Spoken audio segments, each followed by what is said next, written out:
Start with Lufkin with KTRE Sports Director Ryan Smith, who's at A. Martin Stadium as the Pack welcome in Little Rock Southwest from Arkansas. And Ryan, they found out East Texas football is no joke. Yeah, this is I was talking a little bit earlier about it before we started the show.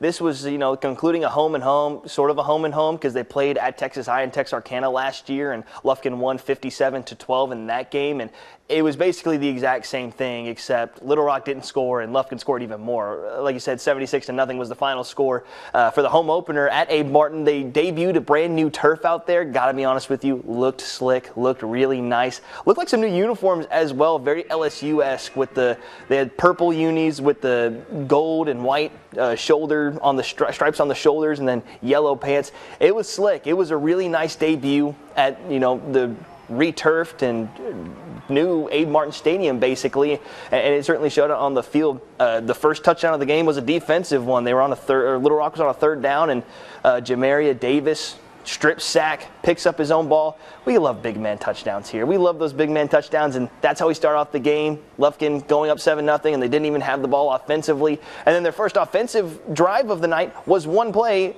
Kenneth Waters, the right side for a touchdown. So it was you could tell it was one of those nights really early that it was just going to be, very uncompetitive in the sense of Lufkin just is a much better team than what Little Rock Southwest was, is the best way that I can really describe it. It was just constant scoring. I think it was 21-0 by the time we got to about 8-ish minutes into the first quarter, 8 minutes left in the first quarter. I mean, it was just more dominance from Lufkin that we kind of saw at the start of last year with, and I know they had that game against Longview where, got off to a hot start and then the wheels kind of fell off. Yeah. Coach Absek's first game, and then obviously against Nacogdoches have a really great game there, and then here as well. Going to have a really nice game heading into this Tyler game next week, where I know that they got another shutout, 63-0 tonight. Well, there's no saying. Deion Sanders said it best. If you look good, you play good. That definitely is the case tonight. And I have to imagine that the Little Rock, Arkansas team was getting demoralized just after the first score of the game, coming off the defensive scoop and score and the sack and all that. So at that point, it appears to be just a snowball just mounting and just downhill real fast, because they did not have any kind of reaction or comeback for these guys. I can understand if it was late in the fourth quarter, but this is early on, and they threw the towel in, it seemed like. Yeah, I mean, this is a Little Rock team, doing, a little bit of research I did do. In their first week, I think the Arkansas starts a little bit later than what Texas does. They were one game into it, and they got shut out by Lake Hamilton 42-0. So kind of going into this game, I'm not sure what the expectation was. The last couple of seasons, this Little Rock team has finished with just 2 wins over the past 4 seasons, I believe. So, this has been a football school that really hasn't, had a lot to boast and brag about, and this is sort of adding on to the list here against Lufkin in back-to-back years, but especially here tonight. Well, before we let you go, when you think about the first-year coach, got his team kind of rolling a little bit, can they sustain this? We'll have to wait and see. I like what we've seen so far. Obviously, you look at the last 2 games against Nacogdoches and against Little Rock, both of those teams. And I know Nacogdoches, they got a really nice win tonight. Like I said last week, really impressed with that freshman quarterback they have, Jalen Garrett. But it's the competition I don't necessarily think has been, the top tier.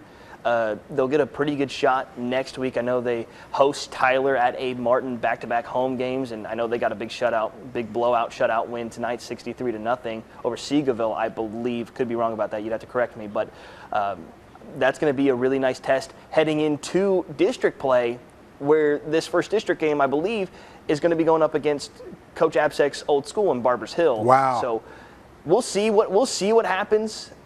Cautiously optimistic is what I would call this, really, for Lufkin fans, is that, you saw this last year, right, where you have that first game against Longview. Of course, it was a lot closer last year than what it was this year, but then you have a game against Nacogdoches, you blow them out of the water, and then you kind of it just starts rolling, right? You get into district play, you go undefeated, you win your first playoff game in the bye district against Houston Milby in a blowout fashion, then you run into College Station and fall in the area round, but we'll have to wait and see. I'm curious to see how they do against Tyler. I'm curious to see how they, fare throughout this district schedule and just kind of see how this team looks. Because, last year as well, you saw this defense sort of fall off a little bit, not like in an excessive way to where they were giving up 30, 40 plus a game, but giving up more points, having these closer games. I know Galveston Ball was another really close game from last season in that district play where it was like, man, you look at that and you kind of question about this Lufkin team, this Lufkin defense, this team as a whole, and kind of see how they do in the postseason. Like I said, we'll have to wait and see, but through these past couple of games, I think there's an opportunity for them to really be able to, keep this fire going, keep this momentum rolling. And obviously you don't want to be playing your best football right now, because if you're playing your best football now, that means that once you get into November and December, that it's going to be, you're not playing your best ball, and that's when you need to be playing it. It's very rare that you see the best teams truly go out and win a state title, win a national championship, win a Super Bowl, World Series, whatever. It's about who's playing the best at the time. And if this team can keep on improving as the season goes along, and then you hit that, late October, November stretch, heading into December where you're playing your best football, I mean, the sky's the limit with this team. I mean, I think like Coach King said, and like Coach Howe said last week, Lufkin's Lufkin. They don't necessarily rebuild, they sort of reload with talent. And I think that's probably going to be the case throughout the season. But like I said, we'll just really have to wait and see throughout these next couple of weeks and see how they start district play. And you make a great point on not peaking too early. This is way too early. Ryan Smith, KTRE Sports Director, good job. Thank you, buddy. And